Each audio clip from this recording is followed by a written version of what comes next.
오늘은 여러분과 더불어서 육체로 오신 하나님과 인류의 반응이라는 주제를 가지고 여러분과 함께 하나님 말씀 상고해보는 시간 갖도록 하겠습니다. 하나님께서 이 땅에 육체로 오셨다는 소식을 전파하게 되면 상대가 이상한 교회가 아닐까 하고 두려워할 걸로 생각하는데, 하나님께서는 이제 마음껏 전할 수 있는 그런 계기를 허락해 놓으셨습니다. 성경에 그런 부분이 있다는 것을 입증하니까 오히려 모르고 방해했던 사람들이 알게 되니까 더 큰 어떤 열심을 갖고 믿음 안에 거하게 된다는 이 사실들을 초대교회 그 당시의 상황과 우리가 비추어 볼 때, 초대교회 그 당시에도 예수님께서 육체로 오신 하나님이시다는 이 소식이 알려지게 되니까 이 폭발적인 복음의 문이 열리게 된 것입니다. 사람의 생각과는 많은 차이가 있었죠. 물론 이제 방해하는 사람도 있고 믿지 않는 사람도 있지만 그 어떤 종교보다도 더 폭발적인 복음의 역사가 이루어졌던 것처럼 오늘날 이 시대에도 우리 아버지를 전가하고 어머니를 전하는 일에 더욱더 힘쓸 수 있는 우리 모두가 되어야 되겠고요. 우리는 무엇보다도 항상 예언의 그 반응을 봐야 되겠습니다. 예언이 과연 우리를 어디로 인도하는가, 어떻게 진행해 가는 것이 과연 참된 우리 복음의 길일까, 이런 문제들을 성경을 가지고 한번 살펴보도록 하겠습니다. 하나님께서 사람으로 오신다, 참 놀라운 일입니다. 또 사람들이 평상시에 생각해 보지 않았던 그런 부분이고 분야라고 볼 수 있겠습니다. 그렇다면 하나님께서 사람으로 오신다면 과연 인류의 반응은 어떠할까? 여러 가지 많은 반응이 나올 것입니다. 그래서 사도 베드로는 베드로전서에 말씀하시기를 믿는 너희에게는 보배이다, 그러나 믿지 않는 자들에게는 언제나 걸리는 돌, 거치는 반석이 될 것이다. 항상 두 길이 있었습니다. 믿는 자의 길과 믿지 않는 자의 길. 우리는 믿지 않는 자들 때문에 우리 믿음을 절대 포기할 수는 없습니다. 믿지 않는 사람들이 그렇게 생각한다고 해서 우리의 생각까지 바꿔서는 안 되죠. 믿지 않는 자들이 지옥 갈 생각을 한다고 해서 우리가 지옥 갈 생각에 동조할 수는 없는 일 아니겠습니까? 세상 모두가 다 어떻게 그리스도를 바라보더라도 하나님께서 알려주신 그 믿음 가운데로 나아갈 수 있는 우리가 되어야 되겠습니다. 자, 그렇다면 우리가 한번 궁금증을 가져봐야 될 것이, 하나님께서 사람으로 오신다면 인류는 어떤 반응을 보일까? 성경 속의 인물들부터 어떤 반응을 보여왔는지를 창세기 18장 1절의 말씀 함께 보겠습니다. 여호와께서 마물의 상수리 숲을 근처에서 아브라함에게 나타나시니라. 오정쯤에 그가 장막문에 앉았다가 눈을 들어본즉 사람 셋이 맞은편에 섰는지라. 그가 그들을 보자 곧 장막문에서 달려나가 영접하여 몸을 땅에 굽혀 가로되 내 주여, 내가 주께 은혜를 입어 사오면 원컨대 종을 떠나 지나가지 마옵시고 물을 조금 가져오게 하사 당신들의 발을 씻으시고 나무 아래 쉬소서. 내가 떡을 조금 가져오리니 당신들의 마음을 쾌활케 하신 후에 지나가소서. 당신들이 종에게 오셨음이니이다. 그들이 가로되 내 말대로 그리하라. 아브라함이 급히 장막에 들어가 사라에게 이르러 이르되 속히 고운 가루 세 서알을 가져다가 반죽하여 떡을 만들라 하고, 아브라함이 또 짐승떼에 달려가서 기름지고 좋은 송아지를 취하여 하인에게 주니 그가 급히 요리한지라. 아브라함이 버터와 우유와 하인의 요리한 송아지를 가져다가 그들 앞에 진설하고 나무 아래 모셨음에 그들이 먹으니라 하였습니다. 여기에 지금 하나님께서 천사들을 대동하고 아브라함의 그 집에 나타나셨습니다. 육체를 입으셨습니다.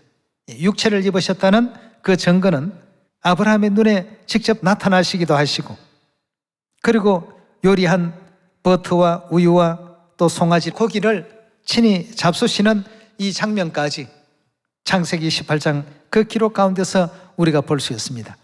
아브라함의 앞에 나타나신 육체의 하나님. 아브라함은 그 육체의 하나님을 보고 어떻게 반응했는가? 여기에 보니까 아주 정성껏 자신이 할 수 있는 최선의 섬김의 도를 다했습니다. 인류 앞에 하나님께서 사람의 모습으로 등장하신다. 과연 인류 인생들은 어떤 반응을 보일까?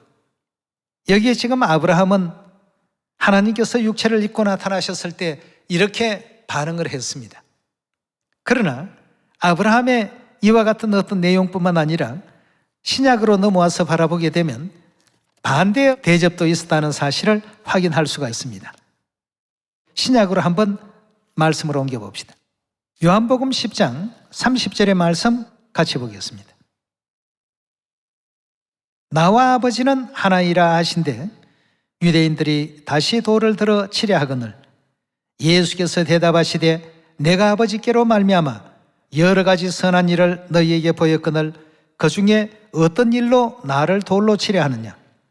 유대인들이 대답하되 선한 일로 인하여 우리가 너를 돌로 치려는 것이 아니라 참남함을 인함이니 내가 사람이 되어 자칭 하나님이라 함이로다 하고 했습니다. 자, 사람으로 하나님께서 이 땅에 오셨는데 그 하나님께서 내가 하나님이다라고 직접 알려주셨습니다. 알려주셨음에도 불구하고 돌을 들고 치려고 했던 무리들도 있었다는 것입니다. 아브라함처럼 영접하는 사람도 있고 또 유대인들처럼 돌을 들고 치려고 하는 이런 어떤 적대하는 사람들도 있었습니다. 하나님께서 이 땅에 육체로 오신다. 정말 참 놀라운 일이 아닐 수가 없죠. 요한복음 우리 1장 말씀 한번 옮겨보겠습니다. 1장 1절의 말씀 보시면 태초에 말씀이 계시니라 이 말씀이 하나님과 함께 계셨으니 이 말씀이 곧 하나님이시라. 태초에 계셨던 말씀, 빛이 있으라 하셨던 그 하나님, 또 빛과 어둠을 나누신 하나님, 또 궁창 위의 물과 궁창 아래 물로 나누라고 말씀하셨던 그 하나님, 그 하나님에 대해서 사도 요한은 요한복음 1장에 이렇게 기록했습니다. 그 하나님께서 육체로 이 땅에 오신다라고 14절에 설명하고 있습니다. 말씀이, 즉 요한복음 1장 1절에 태초에 말씀이 계시니라라고 하신 그 말씀 하나님이 무엇이 되었다고 했습니까? 육신이 되어 우리 가운데 거하심에 우리가 그 영광을 보니 아버지의 독생자의 영광이요 은혜와 진리가 충만하더라고 했습니다. 하나님께서 육체로 오셨다는 사실에 대해서 돌을 들고 치려고 하는 유대인의 무리도 있는가 하면 요한과 같이 이렇게 태초부터 계셨던 그 하나님께서 육신을 쓰고 이 땅에 우리와 함께 거하고 계신다. 그런 믿음을 가지고 있었던 사람들도 있었습니다. 이런 모든 믿음의 결과들을 통해서 바라보게 되면 하나님께서 육체를 입고 이 땅에 오셨을 때 그 하나님에 대해서 어떤 믿음을 갖고 어떻게 그 하나님을 대하느냐에 따라서 하늘나라 갔을 때 축복이 달라진다는 것입니다. 요한은 육체로 오신 하나님인 것을 알았기 때문에 예수님께서 지방에 계시다가 예루살렘으로 올라가실 때 한 도시에서 예수님을 자기네 마을로 지나가지 못하게끔 방해한 적이 있었습니다. 요한과 요한의 그 형제였던 야고보는 예수님 가시는 그 길을 막는다고 해서 거기에서 마을 사람들에 대해서 화를 냈습니다. 그리고 예수님의 그 길을 막는 사람들에 대해서 하늘로부터 불을 내려서 이들을 다 멸해버릴까요 말이죠. 예수님께 그렇게 얘기를 했습니다. 그만큼 요한과 그 야고보는 예수님에 대한 그 믿음을 크게 가졌던 형제들이었죠. 알지 못하는 사람들은 그냥 사람으로 이렇게 인식하고 이해했을 때 요한과 야고보는 예수님에 대해서 그렇게 대하는 것을 굉장히 용납하지를 못했던 것입니다. 그래서 예수님께서 요한에 대해서 보아느게라는 우리의 아들이라는 별칭을 허락하신 그런 내용이 우리 사복음서 가운데 또 기록되어 있습니다. 그만큼 이제 요한은 이제 예수님을 사랑했고 또 존중했고 또 경외하는 마음으로 항상 예수님의 그 길을 따랐기 때문에 요한복음뿐만 아니라 요한 1서, 2서, 3서에도 나타난 내용을 보면 하나님에 대한 어떤 사랑의 그 속성을 가장 잘 표현한 제자 중에 또 하나라고 이렇게 볼 수가 있는 것입니다. 오늘날 하나님께서 사람으로 오신다면 과연 어떤 반응을 보일까? 여기 성경에 기록되어 있는 여러 유형의 사람들을 지금 우리가 보고 있습니다. 믿는 사람도 있고 믿지 않는 사람도 있고 방해하는 사람도 있고 적극적으로 돕는 사람도 있고 경외심을 가지고 따라가는 사람도 있고 또 그렇지 못하고 자기의 어떤 사욕에 빠져서 언전 30냥을 받고 팔아버리는 사람도 있고 수많은 어떤 형태의 그 유형들을 우리가 신약 성경에서 또 구약 성경에서 다 이렇게 찾아볼 수 있는 것입니다. 자, 그렇다면 초대교회 육체로 오신 하나님에 대한 신앙은 어떠했을까? 요한 2서 1장 7절의 말씀 함께 보도록 하겠습니다. 미혹하는 자가 많이 세상에 나왔나니 이는 예수 그리스도께서 육체로 임하심을 어떻게 한 자라고요? 부인하는 자라 하고 있어요. 그 육체로 오시는 것을 부인하는 이 사람들이 결국 어떤 자라고 했냐면 이것이 미혹한 자요, 적그리스도니, 이런 사람들은 다 그리스도의 적들이라고 이렇게 말하고 있습니다. 육체를 입고 이 땅에 하나님께서 오신다는 것은 초대교회 신앙으로서는 당연시 여겼던 그런 신앙이었습니다. 유대인들처럼 사람이 되어서 하나님이라 한다라고 핍박하고 회방하고 대적한다 할지라도 초대교회의 그 성도들은 당연히 그렇지, 그런 믿음을 갖고 있지 못한 자들이 전부 적그리스도다, 그리스도의 적이다, 이렇게까지 얘기를 한 것을 우리가 바라보게 될 때 오늘날 이 시대에도 우리 하나님의 교회는 초대교회의 그 신앙을 그대로 계승해야 됩니다. 그런 신앙을 갖고 있는 우리 교회이기 때문에 세상은 그런 내용에 대해서 이상한 눈으로 보고 비뚤어진 어떤 그런 시각을 가지고 이렇게 있다 할지라도 하나님께서 육체로 이 땅에 임하셨다는 것을 부인하는 자들은 전부 미혹자들이요, 적그리스도의 그 영들의 조정을 받는 이런 어떤 무리라는 사실을 요한 2서에서 너무나도 확실하게 이렇게 얘기를 해 놓으셨고요. 그럼 요한만이 그런 어떤 신앙을 가졌던 것이 아니라 디모데전서 2장 4절의 말씀 보시면 하나님은 모든 사람이 구원을 받으며 진리를 아는 데 이르기를 원하시나니라. 하나님은 한 분이시요 하나님과 사람 사이에 중보도 한 분이시니 곧 사람이신 누구라고 했습니까? 사람이신 그리스도 예수라고 했습니다.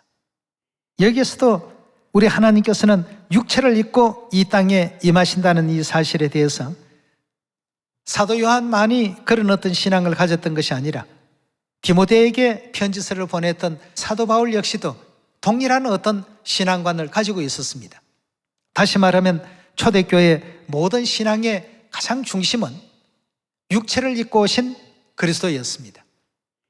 그렇다면 오늘날 이 성령시대 우리의 신앙 역시도 세상은 그런 문제에 대해서 돌을 들고 치려 하는 그런 행위를 한다 할지라도 우리는 이 땅에 오신 성령과 신부에 대한 절대적이고 확신한 어떤 믿음을 가지고 이 복음을 전파하고 또 전할 수 있는 우리 모두가 되어야 되겠습니다.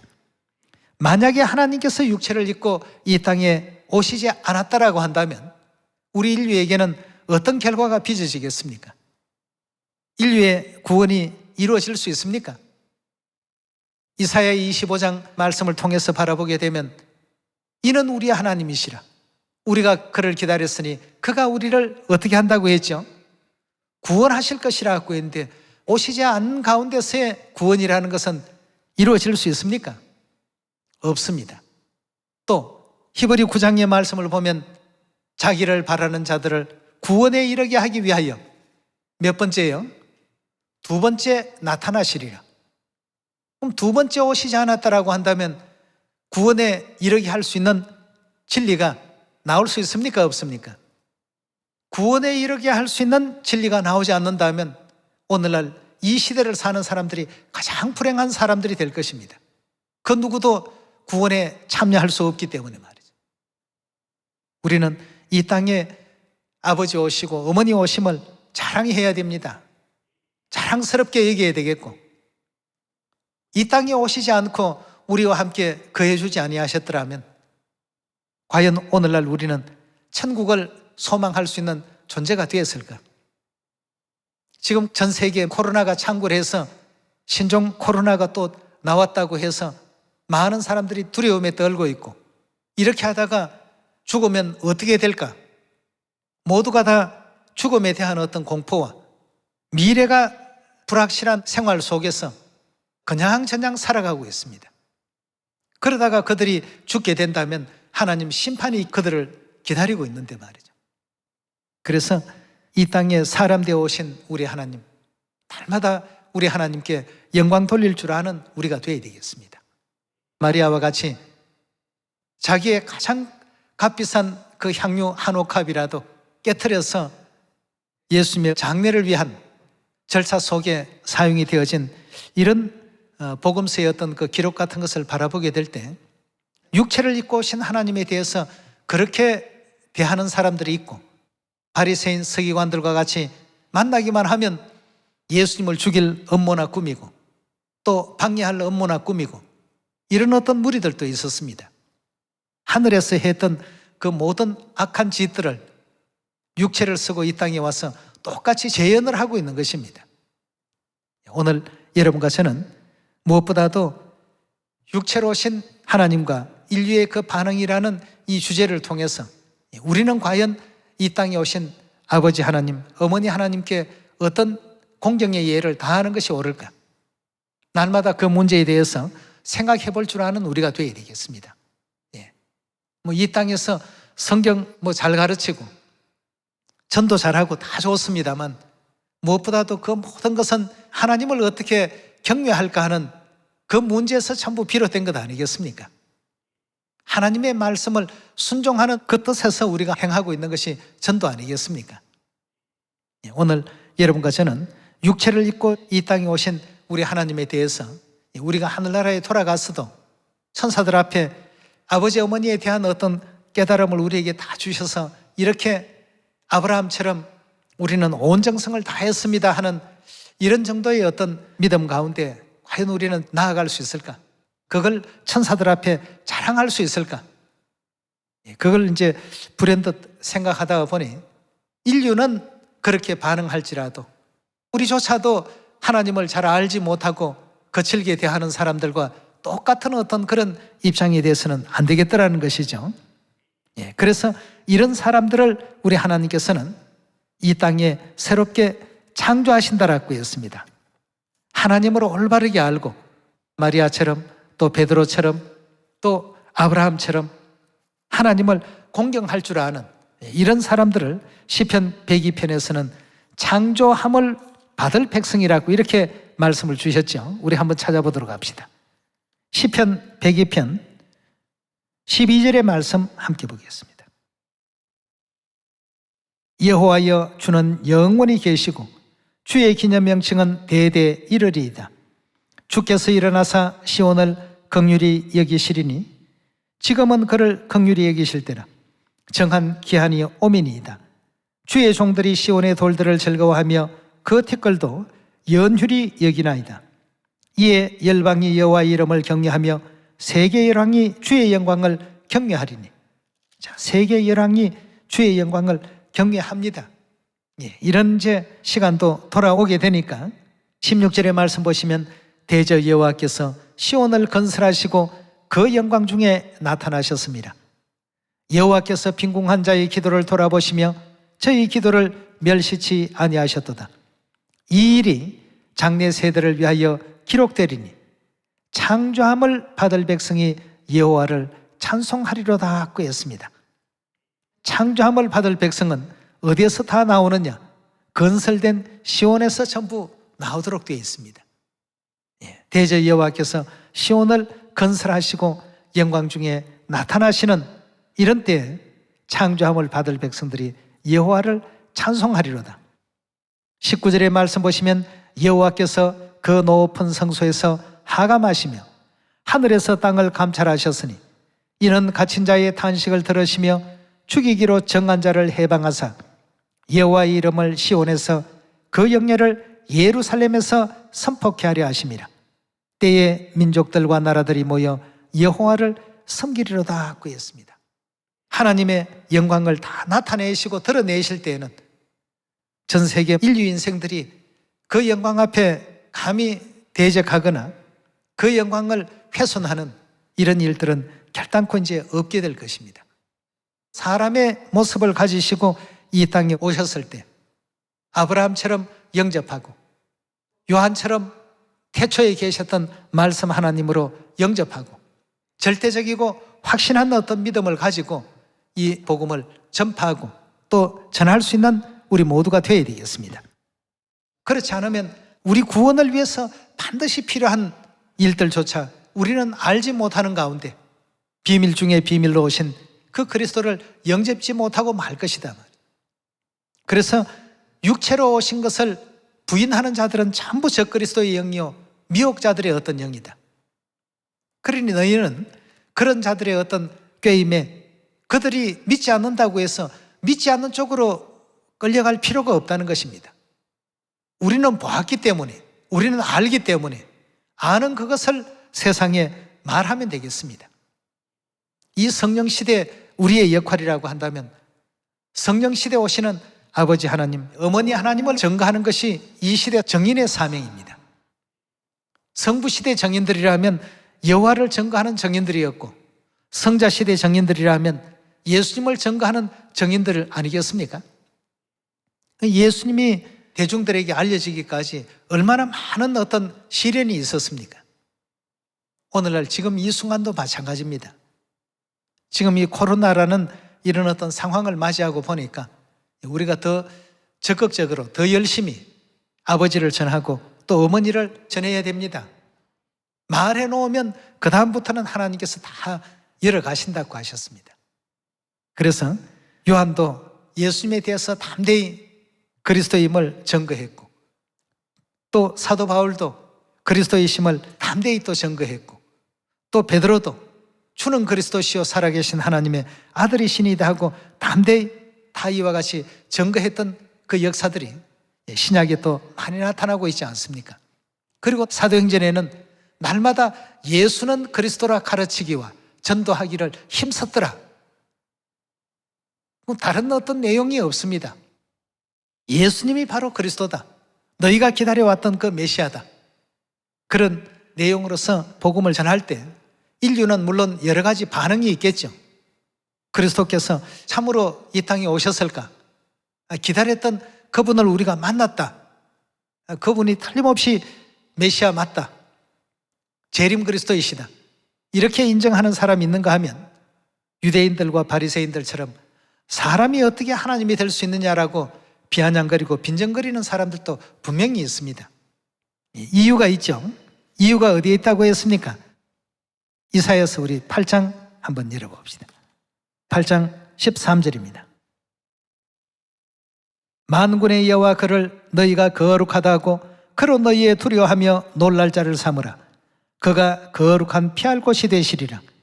그러나 이스라엘의 두 집에는 거치는 돌, 걸리는 반석이 되실 것이며 예루살렘 거민에게는 함정과 올무가 되시리니 많은 사람이 그로 인하여 거칠 것이며 넘어질 것이며 부러질 것이며 걸릴 것이며 잡힐 것이니라 하고 했습니다.